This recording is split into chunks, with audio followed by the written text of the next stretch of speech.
Bonjour et bienvenue dans votre édition. Nous sommes ici devant le site de Sanofi à Toulouse. Les salariés ont fait le coup de poing face à la direction. Si d'ici 15 jours ils n'ont pas plus d'informations quant à l'avenir du site, ils vont en justice. Les ZFU, zone franche urbaine, qu'en est-il? Aujourd'hui, une délégation parlementaire est venue à Toulouse. Et enfin, la filière lait, qu'est-ce à dire? Les salariés de Sanofi Toulouse pourraient bien attaquer leur entreprise en justice. Ce matin, au début d'un comité d'établissement, l'intersyndicale a adopté une délibération mettant en demeure la direction de préciser ses intentions quant au sort des 600 salariés du site toulousain. La direction a 15 jours pour répondre, faute de quoi les élus du CE menacent de saisir la justice pour entrave au comité d'établissement. C'est vrai que la direction nous laisse dans l'incertitude la plus totale quant au devenir du site de Toulouse. Son plan ne fait acte que du départ volontaire de un tiers d'entre nous. La direction n'arrête pas de nous dire venez aller vers d'autres sites, mais pour ceux qui ne voudraient pas aller vers ces sites-là, c'est l'incertitude la plus totale. On demande, nous, c'est que le projet de restructuration inclut l'ensemble des salariés, parce qu'aujourd'hui, notre direction dit il y a une mission ministérielle, l'État va s'occuper de vous. L'État, ce n'est pas notre employeur c'est Sanofi. Cette procédure menée au plan local fait écho à celle menée au plan national. L'intersyndicale conteste en effet la validité du projet de restructuration. La Cour d'appel de Paris se prononcera le 11 mars. La veille, un grand concert de soutien aux salariés de Sanofi est organisé au Bikini. Les députés Michel Sordi et Henri Gibrayel ont fait étape à Toulouse dans leur tour de France des zones franches urbaines. Objectif, évaluer l'efficacité de ces zones fiscalement plus attractives pour relancer l'activité économique en milieu défavorisé. C'était construire à proximité des quartiers sensibles, développer de l'activité, et puis c'était aussi un volet social, recruter des jeunes de ces quartiers de manière à les insérer dans le monde professionnel. Donc aujourd'hui, il nous appartient de faire ce bilan pour ensuite proposer au ministre et au gouvernement la poursuite éventuellement de ce dispositif. 450 millions d'euros par an, c'est ce que coûtent les ZFU à l'État. Le programme pourrait disparaître en 2014. Depuis 2004 à Bordelongue, l'impact économique est non négligeable. On est à plus de 4000 entreprises créées spécifiquement par rapport au dispositif des ZFU, avec plus de 1600 emplois liés directement à des gens habitant dans ces quartiers-là.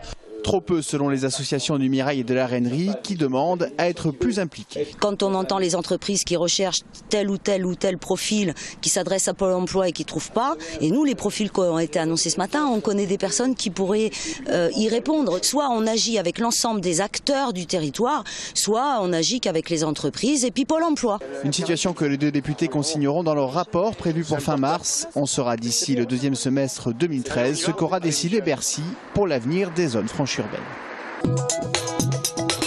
D'arriver sur un podium, c'est quelque chose de magnifique. Salon rime aussi avec concours. Pour Guillaume, comme pour beaucoup d'autres, le Salon de l'agriculture reste l'occasion de participer à ces concours qui récompensent chaque année les meilleures races animales. De la brebis au bovin, en passant par le cheval, des dizaines de concours ont lieu toute la semaine. Certains éleveurs sont animés par la passion de la génétique. C'est l'envie de venir à Paris, c'est l'envie de représenter un élevage et les valeurs d'un élevage. Et puis après, si vous voulez, on est bercé depuis sa plus tendre enfance dans le milieu de la génétique. Donc c'est un défi permanent de croiser les meilleurs animaux ensemble et de corriger systématiquement le défaut qu'on remarque sur une race. Venus de toute la France, les meilleures bêtes sont représentées et même celles du royaume canin.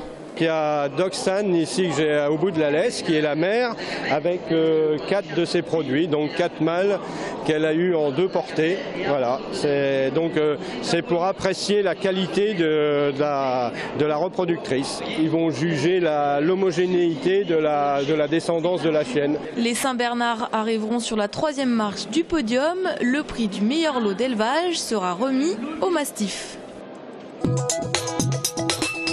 C'est enfin signé. La charte d'engagement pour le bassin laitier du Sud-Ouest visant à atteindre des objectifs de rentabilité, de protection du territoire, des conditions de travail ou encore maintenir le potentiel de production de lait du bassin a été officialisée à la préfecture de Toulouse. Nous venons de signer un accord très important parce que pour l'instant la filière laitière du bassin Sud-Ouest traverse une phase difficile depuis 2-3 ans. Donc nous sommes dans un rassemblement de toute la profession pour se mettre d'accord sur des actions pour améliorer la cohérence de la filière laitière du Sud-Ouest.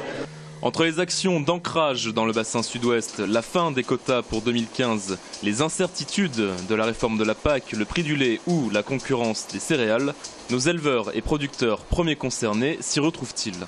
C'est un bon départ, c'est bien qu'il y ait un plan stratégique qui soit défini au niveau du bassin, parce que ça permet de réunir l'ensemble des acteurs de la filière. Au-delà de ça, ce qui serait bien, c'est que les autres acteurs, c'est-à-dire transformateurs et distribution, s'engagent encore plus.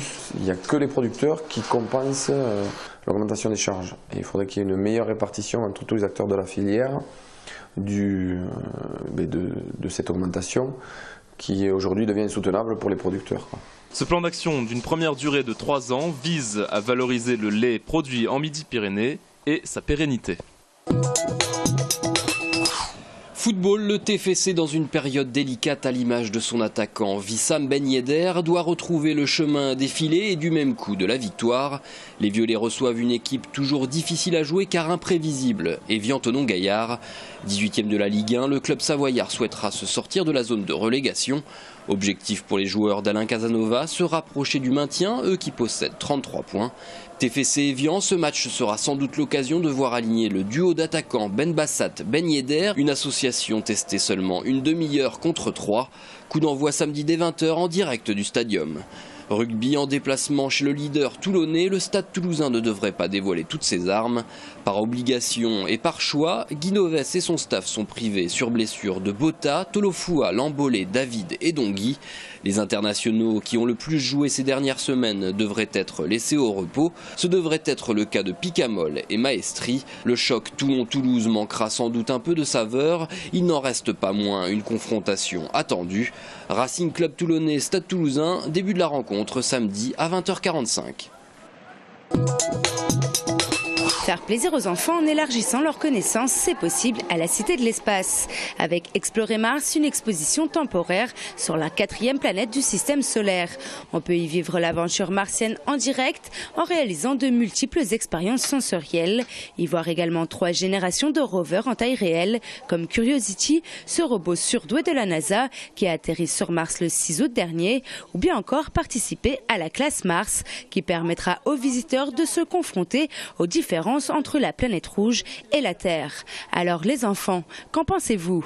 Et c'était trop blanc et encore plus. Qui devrait venir parce que c'est génial. Ça donne un peu mal au ventre, enfin on est en apesanteur. Car la Cité de l'Espace, c'est aussi bien sûr marcher sur la Lune, y découvrir même une de ces pierres ramenées par les astronautes d'Apollo 15, c'est donc surtout comprendre. Qu'est-ce que c'est que cet espace, cet univers qui nous entoure? Comment est-ce que l'on y va? C'est quoi ces fusées? Comment elles sont nées et comment elles peuvent être propulsées? Comment ça s'organise? Quels sont les acteurs de cela? Et puis pourquoi est-ce que l'on va dans l'espace? Voilà. L'exposition Explorer Mars est-elle visible jusqu'en septembre prochain? Et en attendant, la cité est ouverte tous les jours jusqu'à 18h pendant les vacances. Et jusqu'au 17 mars, pour une place adulte achetée, une place enfant est offerte.